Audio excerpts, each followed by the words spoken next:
లలితా సహస్రనామంలో సంకల్పం పూర్తి అవ్వాలి అంటే ఇవి ఖచ్చితంగా చెప్పాల్సిందే చివరిలో.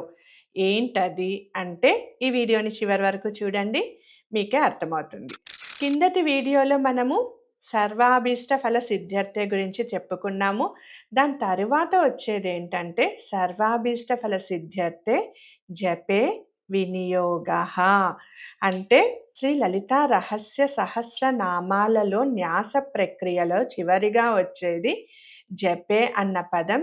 చిన్న పదమైన దానిలో అర్థం చాలా నిగూఢమైనది, చాలా గొప్పది. అసలు జపం అంటే ఏంటి? కళ్ళు మూసుకొని జపం చేస్తున్నాము అని అంటారు, కళ్ళు తెరుచుకొని జపం చేస్తున్నాము అంటారు, మానసికంగా జపం చేస్తున్నాం. అసలు జపం అంటే అర్థం ఏంటి? ఆ పదానికి అర్థం ఏంటి అని తెలుసుకోవాలంటే మీరందరూ సిద్ధంగా ఉన్నారా? నేనైతే సిద్ధంగా ఉన్నాను చెప్పడానికి. చాలా జాగ్రత్తగా కొంచెం ధ్యాస పెట్టి వినండి.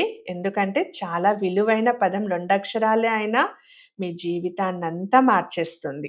జపం అనే పదానికి మూలం జకారః జన్మ విచ్ఛేదః, పకారః పాపనాశకః. జన్మరహిత్యాన్ని ఇచ్చేది అంటే పునర్జన్మ లేకుండా చేసేది, పాపాలను నశింపచేసేది అంటే మనం ఏ పాపాలను చేశామో ఆ పాపాలను పోగొట్టి జనన మరణ చక్రం నుంచి మనల్ని కాపాడుతుంది. దానిని జపం అని అంటారు. జప అంటే ఈ జపమునందు లేదా ఈ పారాయణము చేయటములో ఉన్నది అని అర్థము. జపం, పారాయణముకు జపానికి తేడా ఏమిటి? జపం అంటే ఏంటో తెలుసుకున్నాం. మరి జపం చేసేటప్పుడు కళ్ళు మూసుకొని నేను రుద్రాక్ష తిప్పుతూ ఉన్నాను, నా జపం అయిపోయింది అంటే నేను చేసిన కర్మలన్నీ తొలగిపోయి నేను జనన మరణ చక్రాల నుంచి బయటపడిపోయినట్లు, ముక్తిని అమ్మవారు ప్రసాదించేసింది అంటే కాదండి. ఇంతకు ముందు వీడియోలో చెప్పుకున్నట్లుగా ఆత్మశుద్ధి కలిగి చెయ్యాలి. ఆత్మసిద్ధితో చెయ్యాలి. 3 సిద్ధులను సిద్ధింపచేసుకొని చేసే జపానికి జనన మరణ చక్రాల నుంచి తప్పించే శక్తి వస్తుంది. ఇప్పుడు జపానికి పారాయణానికి తేడా ఏంటో చూద్దాం. శ్రీ లలితా సహస్రనామం అన్నది కేవలం పుస్తకం చూసి చదివితే అది పారాయణం. కానీ నామాలను మనసులో లగ్నం చేసి ఒక మంత్రంలాగా భావించి చదివితే అది జపం. అంటే మీరిప్పుడు చేస్తున్నారే, అర్థాలు తెలుసుకొని చేస్తున్నారే, దాన్ని జపం అని అంటారు. ఇంతకుముందు అర్థాలు తెలియకుండా చదివారే, దాన్ని పారాయణం అని అంటారు. న్యాసంలో జపే వినియోగః అని అనడం ద్వారా మనం చదివే 1000 నామాలు 1000 మంత్రాలుగా గుర్తిస్తున్నామని అర్థం. జపంలో రకాలు న్యాసం పూర్తయిన తరువాత మనం చేసే ఈ జపం 3 విధాలుగా ఉంటుంది. ఒకటి వాచిక జపం, ఉపాంశు జపం, తర్వాత మానసిక జపం. వాచిక జపం అంటే బయటకు వినపడేలా స్పష్టంగా పలకడం. ఇది ప్రారంభంలో ఉన్న వారికి ఏకాగ్రతను ఇస్తుంది. ఆ శబ్ద ధ్వని వల్ల, ఆ శబ్ద ప్రకంపనాల వలన మీ చుట్టూ ప్రొటెక్షన్ లేయర్ క్రియేట్ అయ్యి మీకు ఏకాగ్రతను ఇస్తుంది. ఉపాంశు జపం అంటే పెదవులు కదులుతుంది కానీ శబ్దం ఇతరులకు వినపడదు. మూడవది మానసిక జపం అంటే పెదవులు కదపకుండా కేవలం మనసులోనే స్మరించడం. ఇది అత్యంత శక్తివంతమైనది. మానసిక జపం, మానసిక పూజ, మానసిక యజ్ఞం ఇవి చాలా శక్తివంతమైనది. ఎంతో ఏకాగ్రత, ఎంతో సిద్ధి దొరికితే కానీ మనం ఇవి చెయ్యలేము. మనం ఇప్పటి వరకు చర్చించుకున్న ఋషి, ఛందస్సు, బీజం, శక్తి, కీలకం ఇవన్నీ ఒక అద్భుతమైన ఆయుధాన్ని తయారు చేయడం లాంటివి. ఆ ఆయుధాలను ఇప్పుడు మీరు జపం అనే యుద్ధంలో అంటే మనలోని అజ్ఞానంపై పోరాటంలోకి ఉపయోగిస్తున్నాం. అది జపం. జపే అని మీరు సంకల్పం చేసినప్పుడు ఆ క్షణం మీ చుట్టూ ఒక మంత్ర ప్రకంపన మొదలవుతుంది. మీరు నామాలను ఉచ్చరిస్తూ ఉన్నారంటే ఆ ధ్వని మీ శరీరంలోని నాడీ వ్యవస్థను శుద్ధి చేస్తుంది. తరువాత జపం గురించి తెలుసుకున్నాం. వినియోగః, జపే వినియోగః అని అంటారు కదా.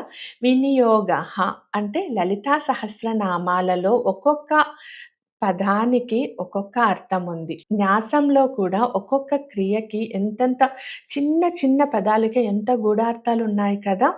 అలానే లలితా సహస్రనామ న్యాస క్రియలో చిట్ట చివరగా వచ్చేది పదం వినియోగః. దీని అర్థం మనకెలా తెలుసు? వినియోగించుకోవడం అని అంటాం. కానీ ఇందులో మాత్రం దీని అర్థం చాలా లోతైనది.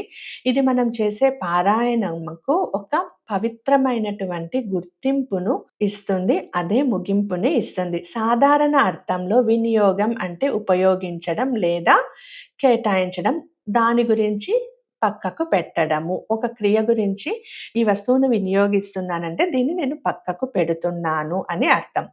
ఆధ్యాత్మికంగా మనం ఇప్పటి వరకు సంపాదించిన మంత్రశక్తిని ఋషి, ఛందస్సు, దేవత, బీజం ద్వారా వచ్చిన శక్తిని ఒక నిర్దిష్టమైనటువంటి లక్ష్యం కోసం ధారపోయడం.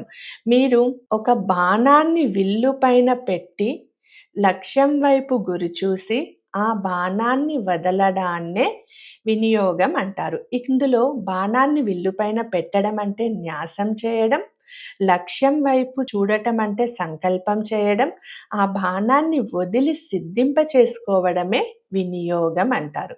వినియోగం లేని మంత్రం లక్ష్యం లేని బాణం వంటిది.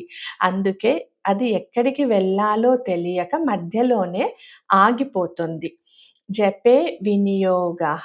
మీరు కూడా ఏదన్నా పని చేశారనుకోండి, దానికి ఫుల్ స్టాప్ పెట్టకపోతే ఆ పని పూర్తయినట్లా? లేదా కామాస్‌తో పోతూ ఉంటే కంటిన్యూ అవుతోంది, లేదా దారి కూడా మళ్ళిపోవచ్చు. కాబట్టే జపే వినియోగః అన్నప్పుడు నేను చేసే ఈ జపశక్తి నా కోరిక నెరవేరడం కోసం. కోరిక అంటే సర్వాభీష్ట ఫల సిద్ధ్యర్థం. సర్వ అభీష్టాలు నెరవేరడం కోసం, లేదా అమ్మవారి అనుగ్రహం కోసం, లేదా అమ్మవారి దర్శన భాషణార్థ కోసం వినియోగిస్తున్నాను అని మీరు ఒక స్పష్టమైన నిర్ణయాన్ని ప్రకటిస్తున్నారు. న్యాసం చివరిలో ఈ వాక్యం చెప్పినప్పుడు కుడి చేతిలో నీటిని తీసుకొని వేళ్ళ మీద వదులుతాము. దీనిని ఉదక తర్పణం అని అంటారు. నీరు అనేది మన సంకల్పానికి చిహ్నం. ఆ నీటిని వదిలిన క్షణం నుంచి ఆ మంత్రం మీ సొంతం కాదు. అది బ్రహ్మాండంలోకి ప్రవేశించి అమ్మవారిని చేరుతుంది. ఆ సంకల్పం మీది మాత్రమే కాదండి. అది అమ్మవారి వరకు ప్రవహిస్తూ ఉంటుంది. దానికి మూలమేంటి? నీటితో మీరు వదిలే సంకల్పము. వసిన్యాది వాగ్దేవతలు ఋషులుగా, అనుష్టప్ ఛందస్సుతో శ్రీ లలితా పరమేశ్వరి దేవతగా, ఐం బీజంగా, క్లీం శక్తిగా, సౌహ కీలకంగా ఉన్న ఈ లలితా రహస్య సహస్రనామ స్తోత్రాన్ని నా సర్వాభీష్టాల యొక్క ఫలము సిద్ధింపచేయడం కోసం జపమునందు వినియోగిస్తున్నాను అని నమస్కరించుకొని అమ్మవారి సహస్రనామాలు, ధ్యాన శ్లోకాలు ప్రారంభిస్తే చాలా శక్తివంతంగా ఉంటుంది, అర్థవంతంగా ఉంటుంది. మీకు మీ సంకల్పం అమ్మవారి వరకు చేరుతుంది. ఇంతటితో సెలవు తీసుకుంటున్నానండి. సర్వే జన సుఖినో భవంతు, సమస్త సన్మంగళాని భవంతు. ఓం శ్రీ గురుభ్యో నమః. ఓం శ్రీ మాత్రే నమః. స్వస్తి.